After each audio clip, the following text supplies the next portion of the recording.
J'espère que vous allez bien et bienvenue sur le podcast qui libère la parole.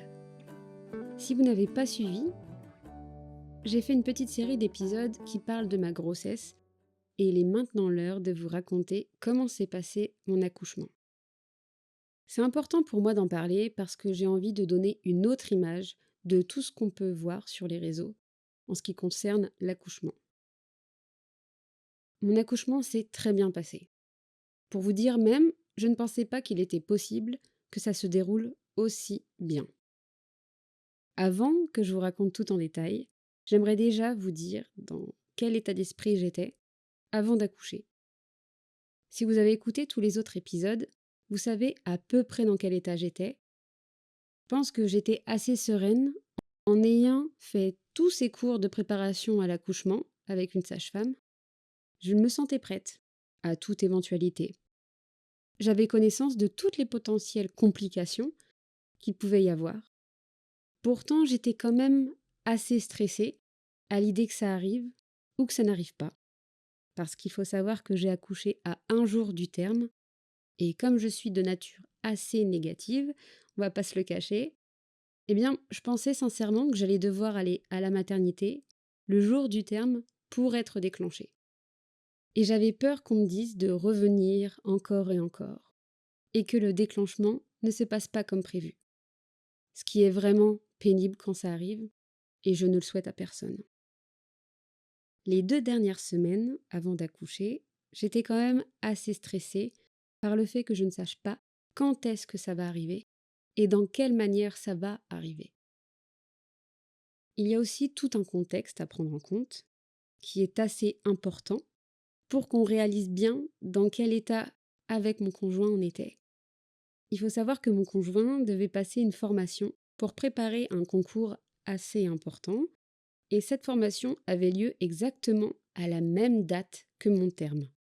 Donc, comment vous dire que pendant les 2 dernières semaines, on ne savait absolument pas comment s'organiser. On ne pouvait pas se projeter. On savait juste que quand ça allait arriver, il fallait qu'on soit prêt à toute éventualité. Soit il allait pouvoir aller à sa formation, ne sachant pas s'il allait pouvoir la faire entièrement ou non, ou s'il allait juste faire les premiers jours, sans la terminer, ou simplement s'il allait ne pas pouvoir la faire du tout. De mon côté, je ne savais pas si j'allais être seule au moment du déclenchement, puisque sa formation avait lieu dans une autre ville.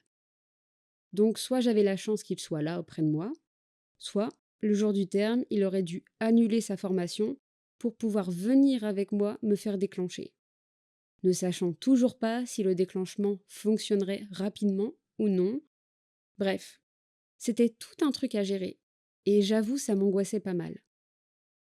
Pour vous dire à quel point j'en avais marre à la fin, je n'avais toujours aucun signe, vraiment zéro signe qui pouvait me laisser croire que j'allais accoucher avant terme.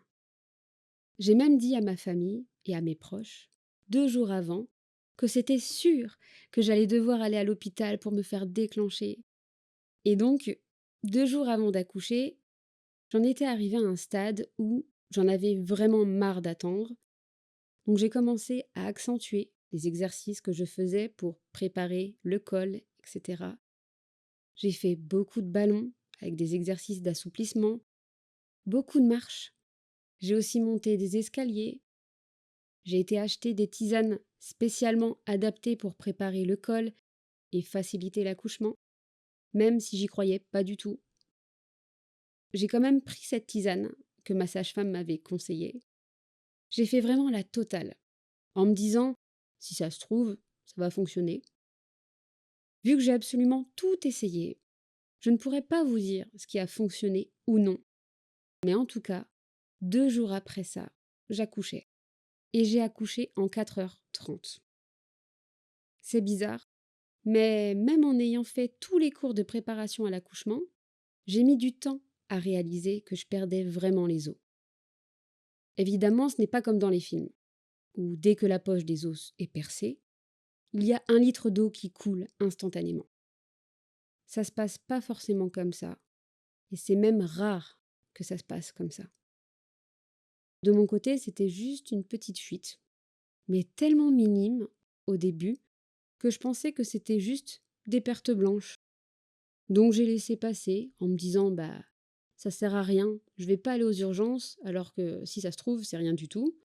Je vais attendre un peu, voir si ça s'accentue.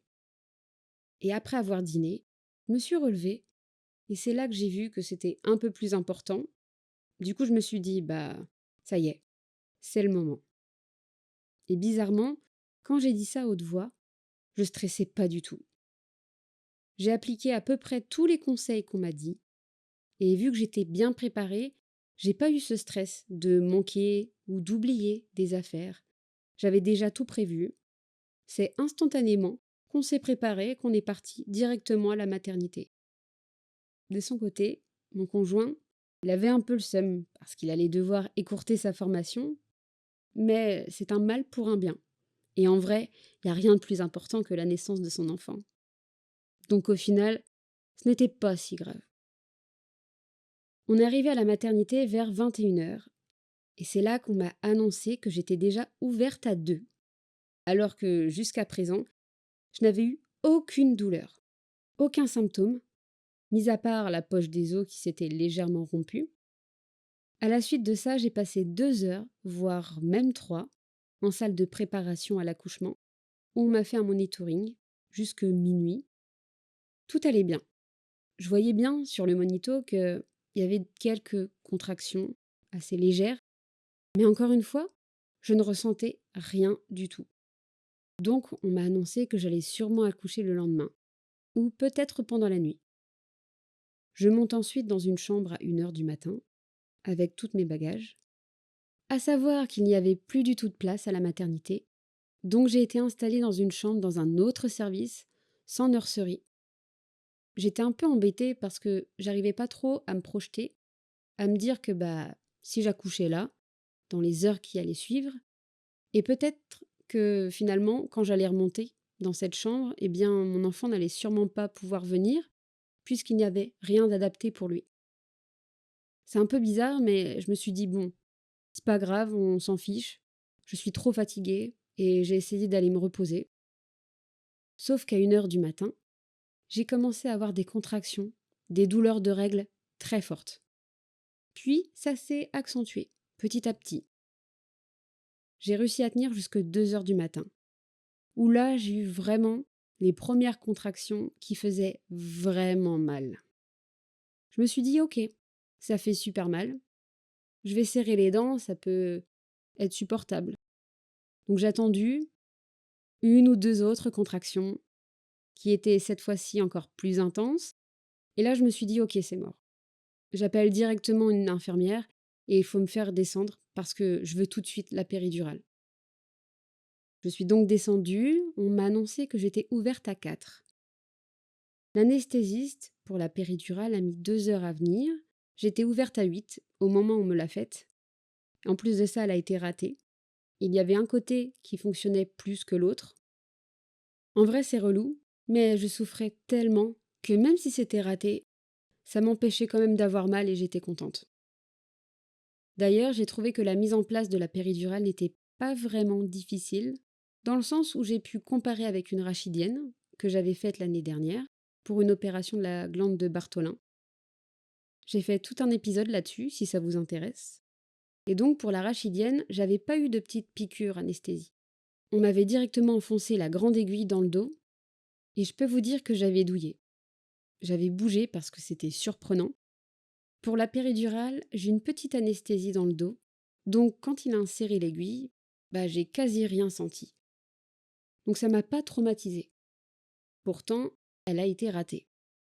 Le seul truc vraiment compliqué pour la péridurale, je trouve, et personnellement je ne vois personne en parler, c'est la position dans laquelle on est pour poser cette péridurale. Donc moi j'étais assise au bord de la table, le dos courbé, la tête rentrée vers l'avant, et il fallait ne pas bouger. Je peux vous dire que ça a été compliqué, mais d'un compliqué, parce que j'avais des douleurs qui étaient de plus en plus fréquentes et de plus en plus intenses. Je l'ai dit à plusieurs reprises, j'avais clairement envie de mourir, tellement la douleur était importante. C'est comme s'il y avait quelqu'un qui prenait une scie et qui coupait mon corps en deux. C'était vraiment atroce comme douleur. Ils ont mis une demi-heure, voire peut-être 3/4 d'heure, à me la faire, cette péridurale. Et pendant ce temps, j'étais là, vraiment au bord de la table, le dos courbé, avec des contractions qui venaient, que je ne pouvais pas contrôler. Ça venait comme des vagues.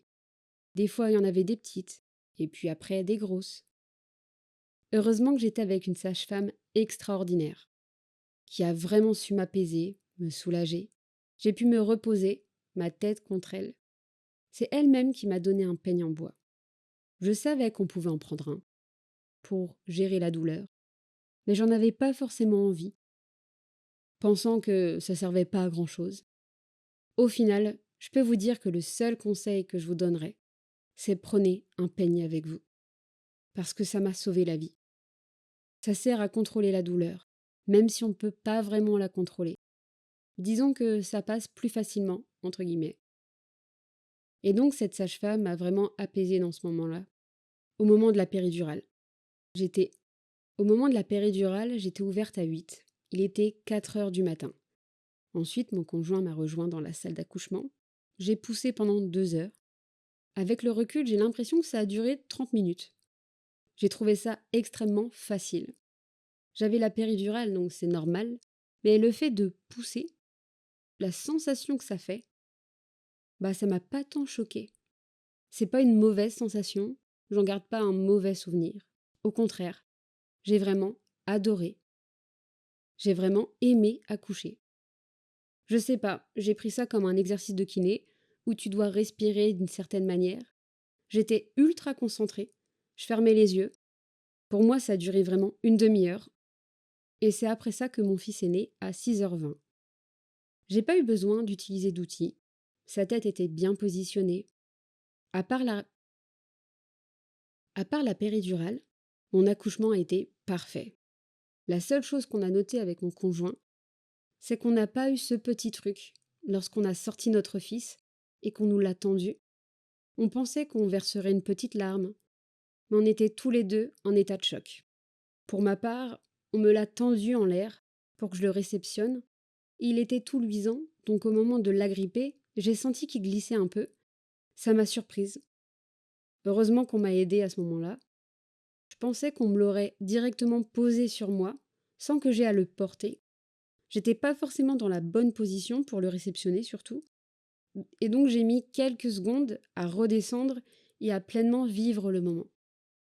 C'est le seul côté négatif que j'ai retenu de tout l'accouchement. Je sais que c'est rare pour un premier accouchement que ce soit aussi rapide et sans complications. Mais ça arrive. On nous fait souvent peur avec les tas de possibilités, certes, et je trouve que c'est bien de s'informer sur tout ce qui peut arriver. Et d'un autre côté, je suis un peu dubitative, car tous les moyens dont on nous avait parlé pendant ces cours, pour apaiser la douleur, faire des exercices avec le ballon, essayer d'autres postures, etc., eh bien, j'ai rien eu de tout ça, parce que j'en ai pas eu besoin. J'avais pourtant marqué dans mon projet de naissance que je souhaitais avoir un ballon pour faire des exercices, et au final, on m'en a pas forcément proposé. En fait, avec le recul, j'ai la sensation d'avoir appris beaucoup de choses, et beaucoup de choses dont je ne me suis pas servie, alors que j'aurais aimé le faire. En soi, c'est pas si grave, parce que je me dis que ce sont des choses qui me serviront plus tard, peut-être. On nous avait également dit que notre fils serait plus petit que la moyenne, donc on avait acheté énormément de vêtements en zéro et en taille prématurée dans le doute.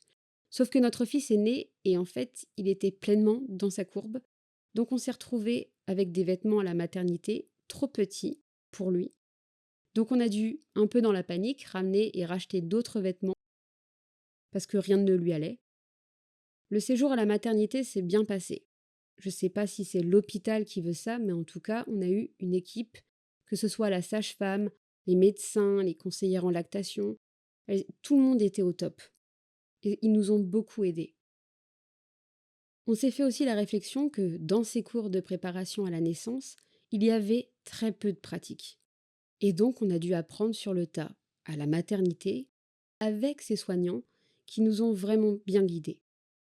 On a posé un tas de questions parce qu'on n'avait pas toutes les réponses. On avait peur de mal faire. Et mon conseil, ce serait de vous aussi, si vous avez le moindre doute, posez des tas de questions. Demandez à ce qu'on vous montre comment faire. Parce que sinon, vous ne savez pas comment faire exactement. Parce que dans les cours de préparation à la naissance, on ne vous montre pas tout.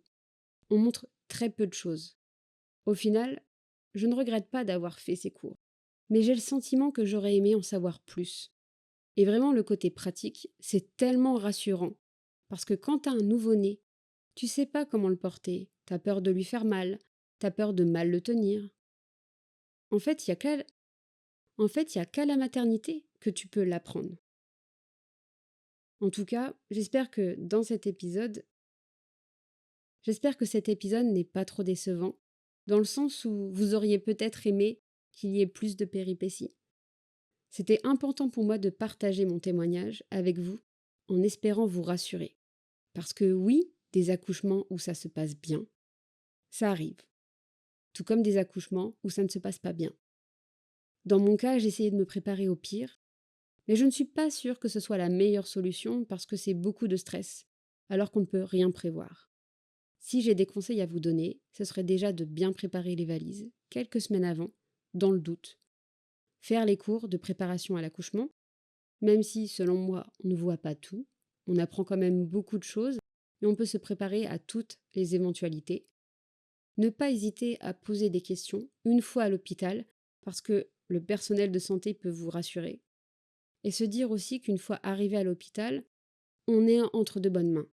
Ça peut aider à lâcher prise et à lâcher la pression. Merci pour ce temps d'écoute. N'hésitez pas à me poser des questions en commentaire. Je me ferai une joie de vous répondre. À très vite pour de nouveaux épisodes. Bisous!